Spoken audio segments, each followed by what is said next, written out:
क्रांति ने छीन ली थी आराम बाग के गांधी की कुर्सी। आप समझ ही गए होंगे मैं किन की बात कर रही हूँ। नमस्कार, आप देख रहे हैं इनसाइडर लाइव और मैं हूं आपके साथ कोमल। बंगाल के मुख्यमंत्री सीरीज के तीसरे एपिसोड में आज हम बात करेंगे पश्चिम बंगाल के अगले मुख्यमंत्री प्रफुल्ल चंद्र सेन की। क्या आप जानते हैं कि उन्हें आराम बाग का गांधी क्यों कहा जाता है? आज के इस एपिसोड में हम चर्चा करेंगे प्रफुल्ल बाबू के जीवन के उन पहलुओं की जिससे आप अब तक अनजान रहे हैं। हम आपको बताएंगे कैसे बंगाल की रसगुल्ला क्रांति ने शानदार नेता के करियर पर विराम लगा दिया। आइए शुरू करते हैं आज का यह मजेदार वीडियो। पश्चिम बंगाल की राजनीति में प्रफुल्ल चंद्र सेन का अपना अलग ही स्थान रहा है। भारतीय राष्ट्रीय कांग्रेस में रहते हुए शीर्ष नेतृत्व के खिलाफ जाकर उन्होंने एक अलग ही स्थान हासिल किया। प्रफुल्ल चंद्र सेन 2 बार पश्चिम बंगाल के मुख्यमंत्री बने।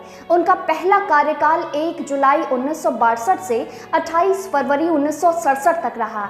दूसरी बार वे 21 नवंबर 1967 से 19 फरवरी 1968 तक प्रदेश के मुख्यमंत्री रहे। 1968 के कांग्रेस के विभाजन के दौरान उन्होंने इंदिरा गांधी के साथ जाना स्वीकार नहीं किया था। वे कांग्रेस के पुराने नेतृत्व के साथ ही रहे।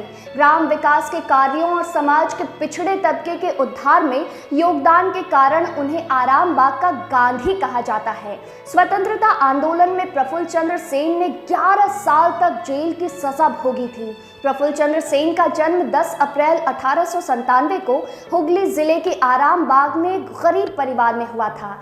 अपने पिता की ट्रांसफर वाली नौकरी के कारण उनका बचपन बिहार में बीता। प्रफुल्ल चंद्र ने तत्कालीन बिहार के देवघर में आर मित्रा इंस्टीट्यूट से अपनी मैट्रिक परीक्षा पास की। इसके बाद उन्होंने कलकत्ता के स्कॉटिश चर्च कॉलेज में विज्ञान की पढ़ाई की। इसके बाद कोलकाता विश्वविद्यालय से विज्ञान में स्नातक हुए।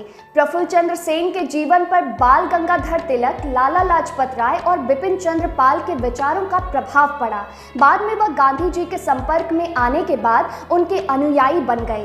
गांधी जी के भाषण से प्रभावित होकर प्रफुल्ल चंद्र सेन ने विदेशों में अध्ययन की सभी योजनाओं को त्याग दिया और अंग्रेजों के खिलाफ एक जन गैर सहयोग आंदोलन के लिए महात्मा गांधी का साथ दिया।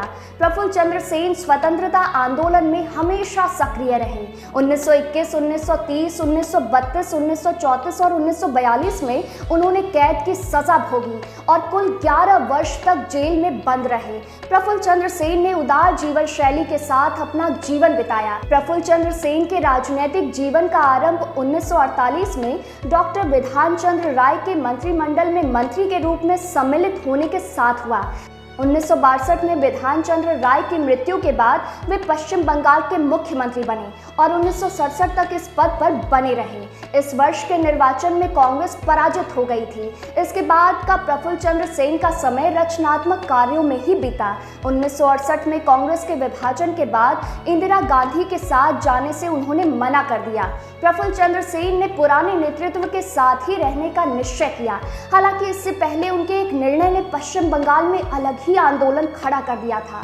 वर्ष 1965 में प्रफुल्ल चंद्र के नेतृत्व में पश्चिम बंगाल सरकार के एक निर्णय ने उनसे सीएम पद छीन लिया। उन्होंने बंगाल में रसगुल्ला बनाने पर बैन लगा दिया था। अचानक लिया गया यह निर्णय बंगाल के रसगुल्ला प्रेमियों और व्यवसायियों के लिए नागवार गुजरा। दरअसल सीएम प्रफुल्ल चंद्र सेन ने नवजात शिशुओं और माताओं को प्रचुर मात्रा में दूध उपलब्ध करवाने के लिए यह कदम उठाया था। रसगुल्ले के लिए अधिक मात्रा में दूध की आवश्यकता होती थी क्योंकि छेने से रसगुल्ले बनते थे, इसलिए उन्होंने इन्हें बैन कर दिया था। राज्य में उस समय डेयरी उत्पादों की काफ़ी कमी हुआ करती थी। बंगाल रसगुल्ले के लिए काफ़ी प्रसिद्ध रहा है।